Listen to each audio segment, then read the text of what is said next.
अस्सलामुअलैकुम। Urdu news network के साथ मैं हूं सुनाइला हुसैन। सबसे पहले हेडलाइंस।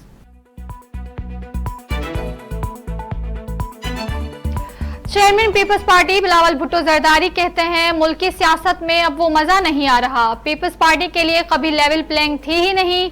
साजिशों के बावजूद पीपल्स पार्टी कई बार इलेक्शन जीती। पेशावर में वर्कर्स कन्वेंशन से खिताब में कहा जियालों के पास तमाम मसाइल का हल मौजूद है। जियाला वजीर आजम और वजीर आला होगा तो फिर आपकी सही खिदमत कर सकूंगा। शहबाज शरीफ को बड़ा रिलीफ मिल गया। आशियाना इकबाल रेफरेंस में शहबाज शरीफ समेत 10 मुल्जमान बरी। एहतसाब अदालत ने बरियत की दरख्वास्तों पर महफूज फैसला सुना दिया। 10 मुल्जमान की बरियत की दरख्वास्तें मंजूर। मुल्जमान के खिलाफ 2018 में रेफरेंस दायर किया गया था। मुस्लिम लीग नून के रहनुमा राना सन्नाउल्लाह का आइंदा आम इंतखाबात में सादा अक्सरियत हासिल करने का दावा। कहा हमें हर हलके में एक से ज्यादा चॉइसेस मुयस्सर हैं। हमारे साथ जो 2018 में हुआ अब वो नहीं हो रहा तो आपको नागवार गुजर रहा है। कोई नजूमी नहीं कि बता सकूं पंजाब में कितनी सीटें जीतेंगे। पीपल्स पार्टी रहनुमा यूसुफ रजा गिलानी की मुल्तान में मीडिया से गुफ्तगू। कहा पीपल्स पार्टी जल्द अपने मंशूर का ऐलान करेगी। इलेक्शन में तमाम लोगों को यकसा मौके मिलेंगे। चेयरमैन पीटीआई पर लगी दिफात में उम्र कैद या सजाए मौत है। शाह महमूद कुरैशी को भी इसी तनाजुर में देखा जाएगा।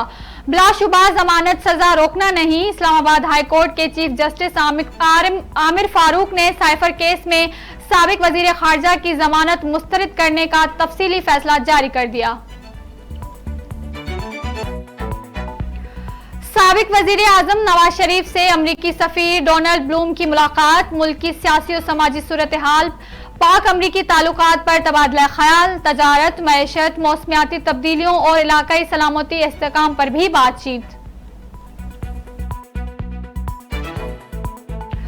गजा में इसराइली हमलों में शोहदा की तादाद 12,000 से तजावुज कर गई। जख्मियों की तादाद 30,000 से भी जायद। हमलों में 5,000 बच्चे और 3300 खवातीन शहीद हुई। 1800 बच्चों समेत तकरीबन 4,000 फलस्तीनी लापता। मलबे तले दबे होने का खदशा। 9 मई समेत दीगर मुकदमात में अवामी मुस्लिम लीग के सरबराह शेख रशीद की अबूरी जमानत में तोसी हो गई। इंसादे दहशतगर्दी अदालत रावलपिंडी ने 50,000 रुपए के मचकलों के एवज 18 नवंबर तक जमानत मंजूर की थी। शेख रशीद कहते हैं चिल्ले से पहले कोई केस नहीं था, चिल्ले के बाद केसेस पर केसेस बन गए।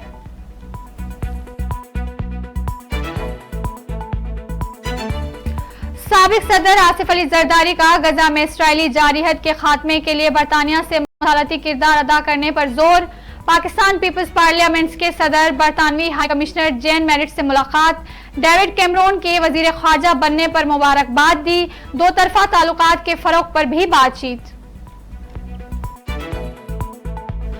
तर्जमान निगरान वजीर आला सिंध की सुप्रीम कोर्ट में अपील दायर करने की खबरों की तरदीद। कहा यह तासुर बेबुनियाद है। सिंध हुकूमत ने सुप्रीम कोर्ट में अपील फाइल की है। सिंध हुकूमत ने सिविलियंस के मिलिट्री कोर्ट में ट्रायल के लिए कोई अपील दायर नहीं की।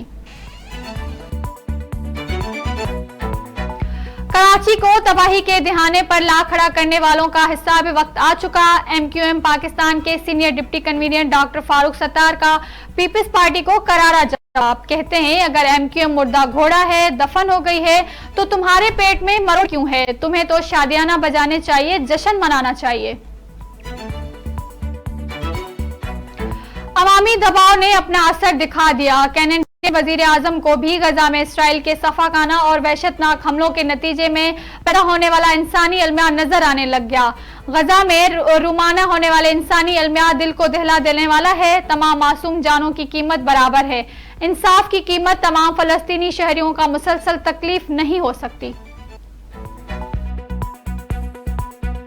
और क्रिकेट लेजेंड जावेद मियांदाद की पीसीबी पर कड़ी तनकीद। कहते हैं शुगर मिल चलाने वाले क्रिकेट चला रहे हैं। गलत फैसलों से पाकिस्तान क्रिकेट को तबाही की जानिब धकेल दिया गया है। सियासी असर रसूख से पीसीबी में आने वाले खेल को नाकाबिले तलाफी नुकसान पहुंचा रहे हैं।